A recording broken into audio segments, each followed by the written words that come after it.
around the corner. Time is getting short, so we better go hunt for a spot where we can find some more. Tony Beats, do reality show Gold Rush, está em maus lençóis. A sua noite será certamente marcada por um silêncio constrangedor, enquanto a realidade o atinge em cheio. Nunca foi isso que desejou, mas agora está à mercê do governo. As agências de segurança, a fita de isolamento e o marcador vermelho confirmaram finalmente os seus receios de que todos os procedimentos fossem interrompidos. Mas, pouco antes de a realidade se impor, Parker fez uma jogada inteligente, usando todas as estratégias para as quais trabalhou durante toda a sua vida. Planeou ou esteve sempre preparado, esperando a sua queda? Descobriremos. Fique por aqui e vamos desvendar a história aos poucos. Tony alcança um sucesso inegável. Para ser sincero, não me importo de trabalhar com estas crianças. Elas são boas. Ainda bem que não me sinto como elas hoje.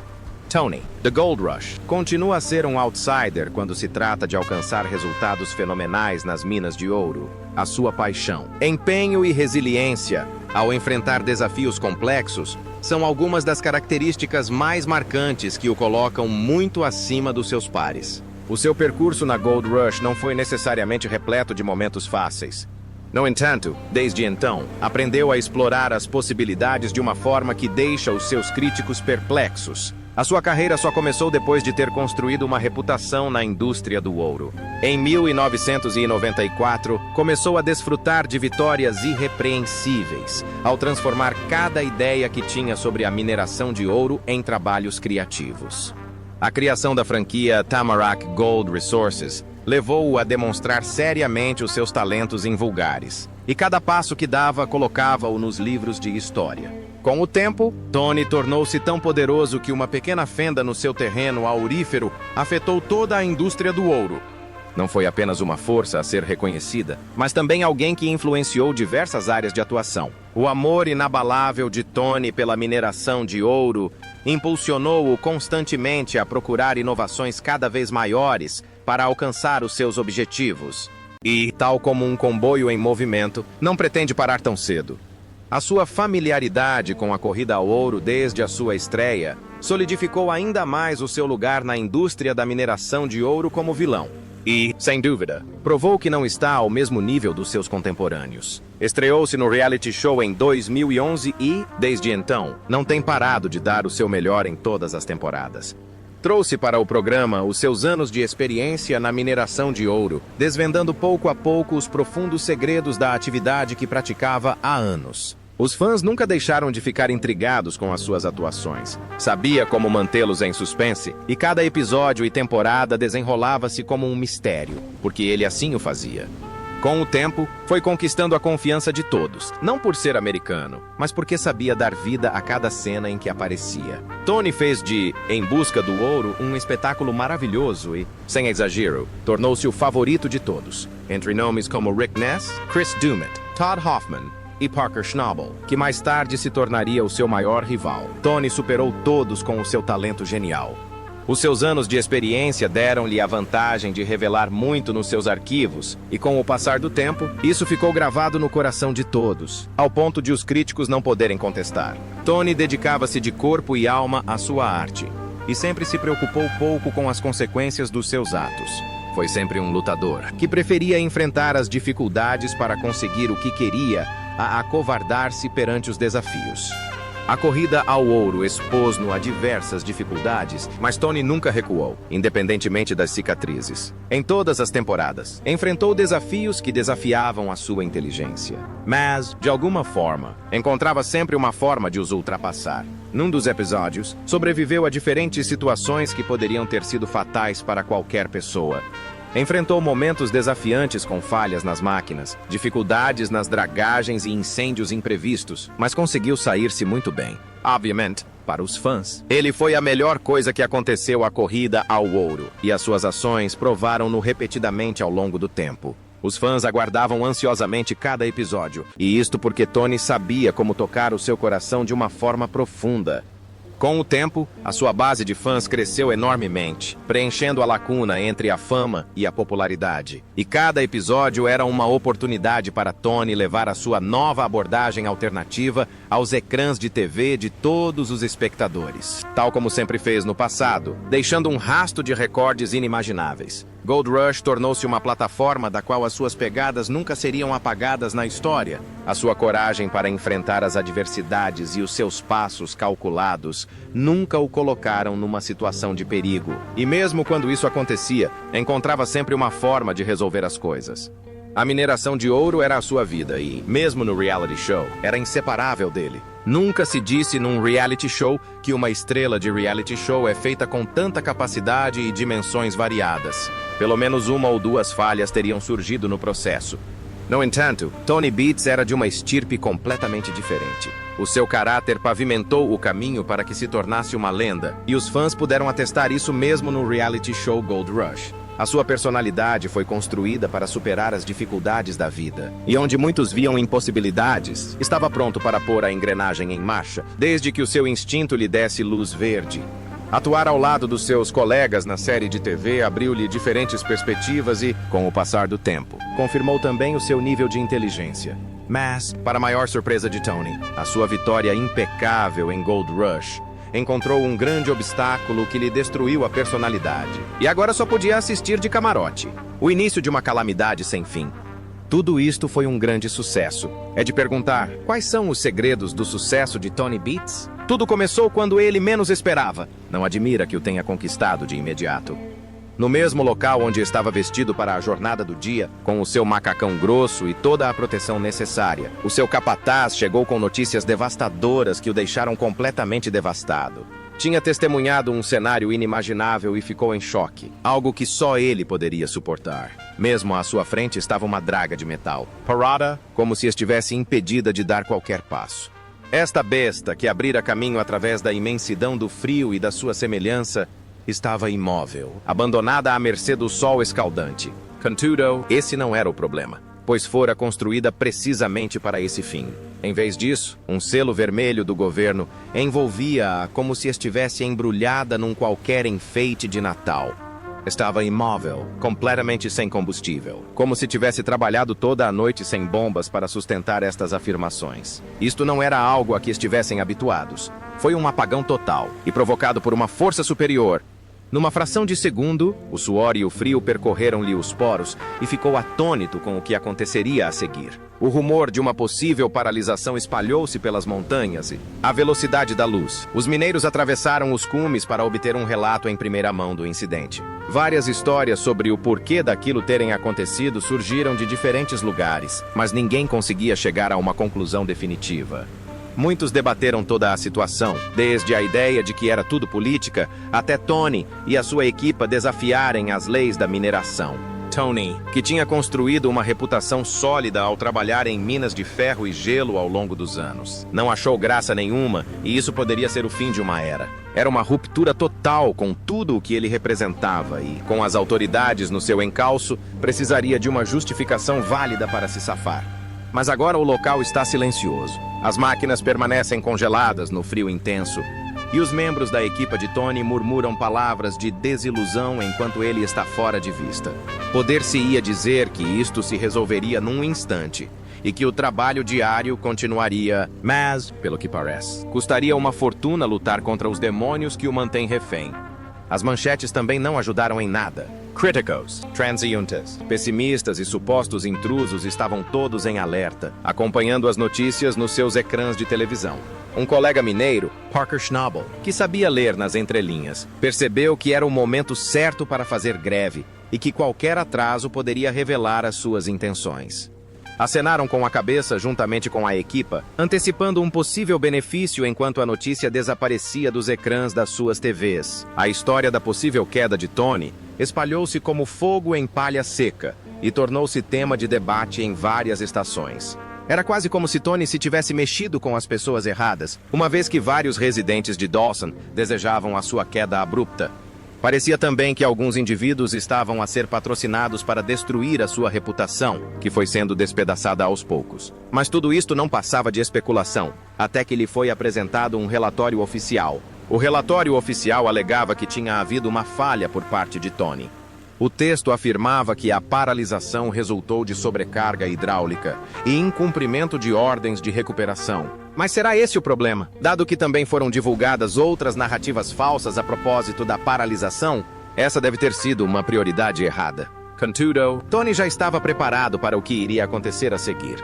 Com a adrenalina a correr-lhe nas veias, foi extremamente calculista em relação à forma como provaria a sua inocência. Felizmente para ele, conseguiu uma conversa a sós com os repórteres. Aí, apresentou uma versão reformista de toda a situação. Sem se importar com as consequências dos seus atos, Tony adotou uma postura reformista, dizendo: "Chamam-me imprudente. Estou aqui há mais tempo do que metade destes burocratas está viva." E gritou: "Querem falar de poluição? Vejam o que o governo anda a despejar há 100 anos. Escolheram-me porque eu não lhes puxo o saco." Tony manteve-se firme apesar da situação caótica e não se deixou manipular por ninguém. O vídeo rapidamente se tornou viral e todos puderam ver o que ele defendia e o que sempre defendeu. A reação na internet foi mista e todos tinham direito à sua opinião. Uma pequena parte dos internautas apoiou as suas ações, enquanto a outra metade o culpou por infringir as leis do país. Tony ficou sozinho, imerso na sua linha de ação, enquanto Parker Schnabel e a sua equipa traçavam planos para uma possível aquisição. Isso era inacreditável. Parker, que a dada altura torcera pela vitória de Tony, estava agora prestes a reclamar aquilo que o seu velho amigo tanto lutara para conquistar. Se isto não era uma grande quebra de confiança, o que seria? Parker já tinha decidido tudo e em breve colocaria o seu plano em prática. Aquilo parecia um plano de longa data, e já que tinha a oportunidade de atacar, por que não agora? Comparando e contrastando as suas ideias, elaborou um plano para atingir o seu alvo. Alguns dias depois, à meia-noite, Parker e a sua equipa reviram todos os seus mapas, percorrendo as linhas que tinham sido estabelecidas. Ele e a sua equipa trabalharam durante toda a noite e, com a ajuda das suas instalações de lavagem, caminhões e muito mais à sua disposição, tiveram uma viagem extremamente bem-sucedida de manhã. O fim de uma era. Parker e a sua equipa fizeram um bom trabalho sem serem notados. De manhã, já estavam em alerta máximo, mas a linha de ação que tomariam a seguir iria surpreendê-los. O que faremos a seguir? Os membros da tripulação de Parker foram subtilmente instigados através de palavras. Em resposta a esta afirmação, um membro da tripulação sugeriu a escrita de uma carta. Inicialmente, muitos opuseram-se, mas cedo perceberam a necessidade das suas ações e todos concordaram. Ao amanhecer, Parker já estava no meio do seu plano. Ele e a sua equipa tinham mobilizado todos os recursos para recuperar o terreno abandonado. Perguntou aos membros da equipa quem não iria aproveitar a oportunidade, uma vez que toda a documentação necessária estava pronta para comprovar as suas expectativas. Cada ação de Parker e da sua equipa demonstrava que sempre invejaram Tony Beats, e agora que a oportunidade estava mesmo à frente dos seus olhos, não podiam perder tempo. O terreno, um emblema de grandeza, jazia agora abandonado, coberto por uma espessa camada de gelo. As fitas de isolamento e as máquinas paradas ao lado dos membros da sua equipa eram o estado atual do estaleiro e pelo menos compreendiam o que estava para vir. É o fim de uma era. As escavadoras e os caminhões basculantes estavam lado a lado enquanto Tony, tomado por uma profunda fúria, contestava ao telefone a alegação de um homem sobre as suas irregularidades. A sua voz transparecia a frustração que sentia, mas apenas tentava manter-se firme no meio daquilo tudo. Percebeu que aquela luta não seria fácil ao aproximar-se das imagens e dos selos governamentais espalhados pelo pátio. Tentou conter as lágrimas, mas a sua expressão facial traiu-o enquanto lia cada uma das citações. Sabia que aquele era apenas o início da batalha que o aguardava. Além disso, voltar atrás não era uma opção. Estava pronto para lutar com todas as suas forças, até ao último suspiro. Enquanto lutava contra os seus pensamentos, o que viu a seguir causou-lhe um profundo choque. Só precisou de coragem para continuar de pé. Do outro lado do vale, os caminhões de Parker deslocavam-se com equipamento em direção ao local de Tony Beats. Não podia acreditar no que via e, pela primeira vez, ocorreu-lhe um pensamento diferente, talvez dizendo que tudo aquilo era obra planeada. Mas nada disto importava, pois a equipa de Parker nunca interromperia o processo em curso por nada. Percebeu que o seu site não só tinha sido fechado, como substituído por outra empresa chamada Klondike North Ventures, um sonho antigo de Parker. O trabalho subterrâneo de Parker era feito com grande precisão e exatidão, ao ponto de o manterem em segredo durante muitos anos. Tony não tinha consciência disso o tempo todo, mas fazia constantemente o jogo do seu inimigo, a quem chamava amigo há anos. Nada é mais doloroso do que isso. Cada gota de ouro pela qual Tony tinha trabalhado escaparia das suas mãos, e ele não podia fazer nada quanto a isso. Parker Schnabel analisara pacientemente os seus planos minuciosamente e, quando chegou à altura de os pôr em prática, não havia espaço para erros. Enquanto outros estavam absortos com a notícia da queda de Tony, Parker, com os seus passos calculistas, reivindicava tudo o que provavelmente levasse o nome de Tony. Com isto, poderia alcançar os seus objetivos, e ninguém o questionaria, pois existia documentação real. A posição de Parker não seria posta em causa neste assunto.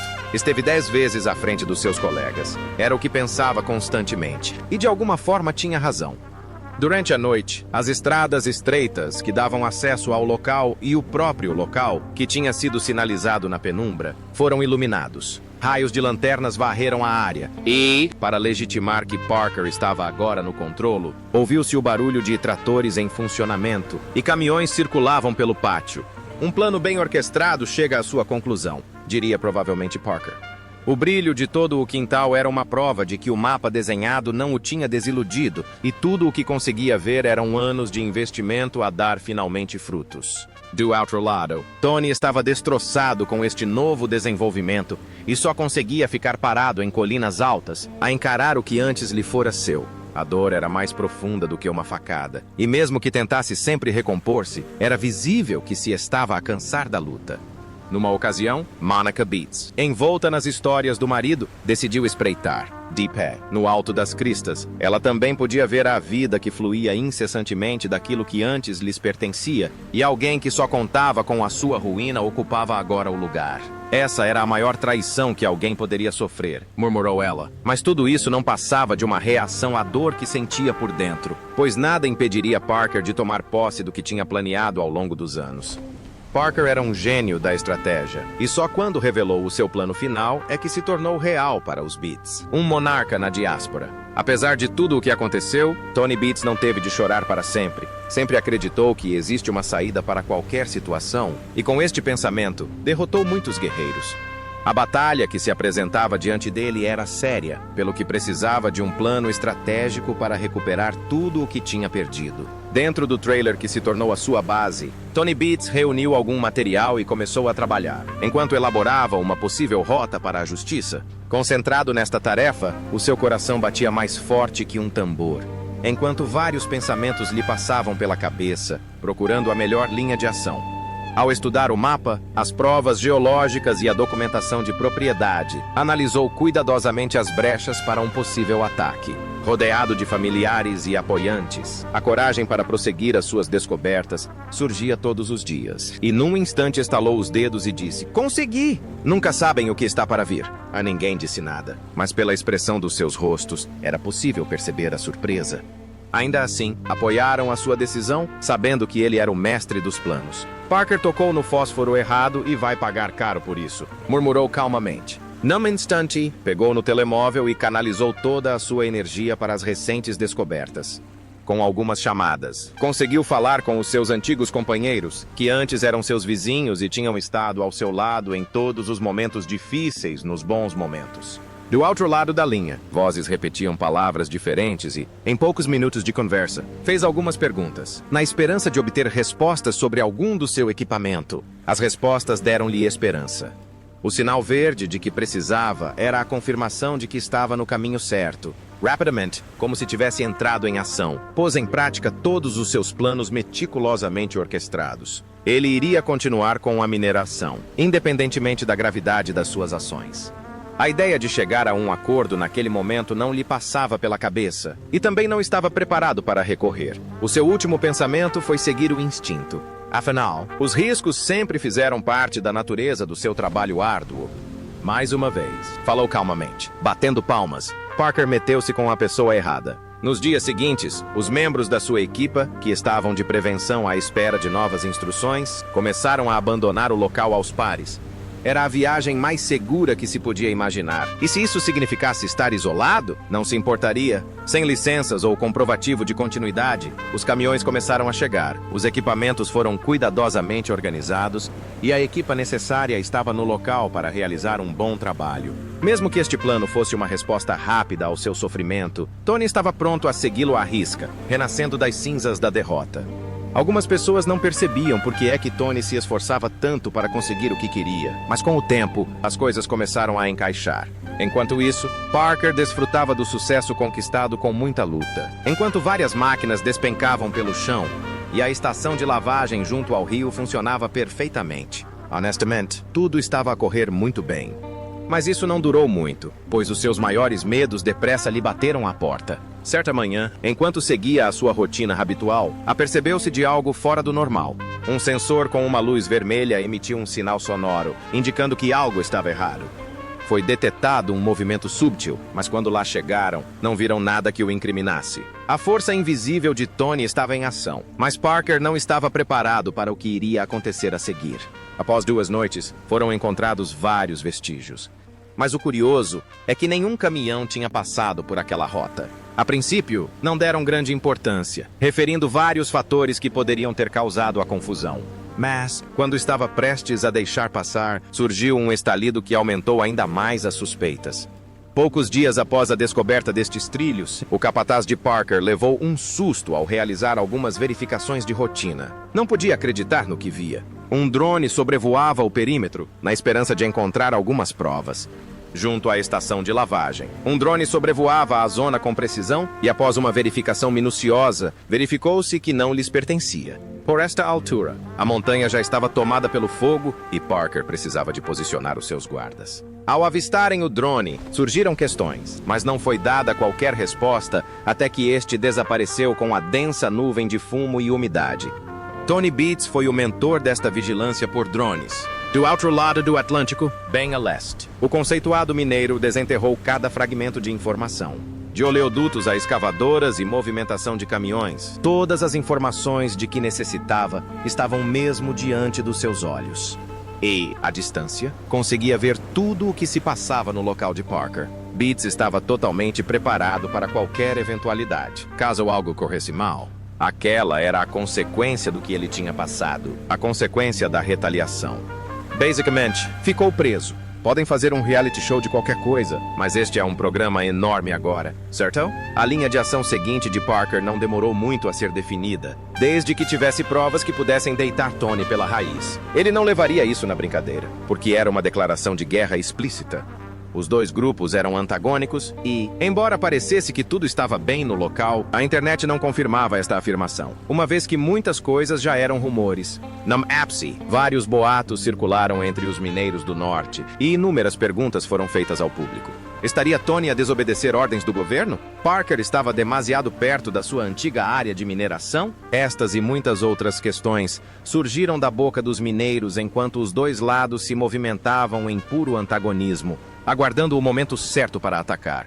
O ouro era o pomo da discórdia, e nenhum dos lados estava disposto a ceder. Dawson City não presenciou tudo, mas a internet explodiu ainda antes de os rumores chegarem à bela cidade. Os fãs exigiam respostas e foram criadas hashtags com precisão, na esperança de chegar à raiz do problema.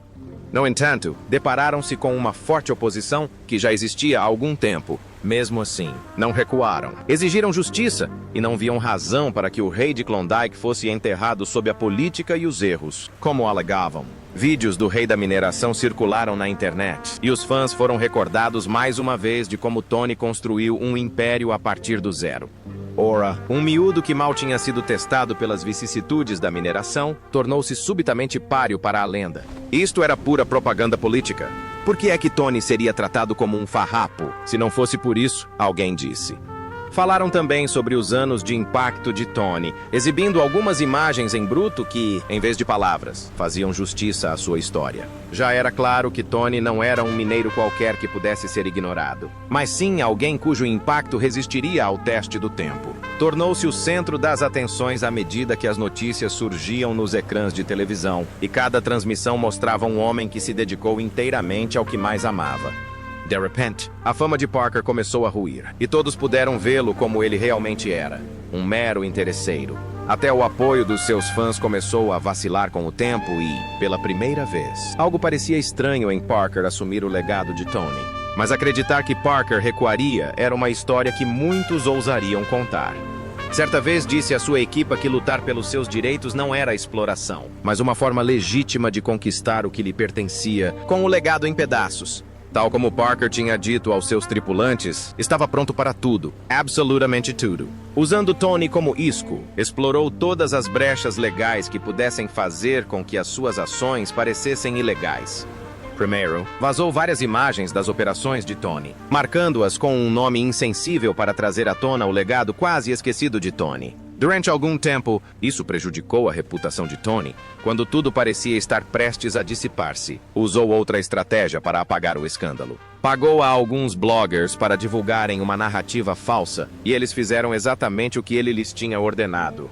Sem qualquer ordem específica, Tony foi retratado de forma negativa e, pela enésima vez, sabia que estava longe de redimir o seu nome. Atingiu-o mais profundamente do que qualquer outra coisa, enquanto o lendário mineiro via todo o seu sofrimento ao longo dos anos desaparecer no ar. Naquele momento, Tony não conseguiu conter as lágrimas que lhe brotaram dos olhos. Mergulhado em pensamentos profundos, murmurou novamente: "Onde é que eu errei? Eu só estava a tentar ser responsável." Estas palavras não eram vazias, mas revelavam a profunda dor que emanava do coração daquele homem. De repente, percebeu que nunca teria controle sobre o que tinha construído ao longo dos anos, enquanto Parker se acomodava confortavelmente sobre tudo aquilo. Tudo o que podia fazer era observar o seu terreno aurífero a dar frutos a alguém que nunca soube como tinha suportado tempestades e frio extremo para construir um império duradouro.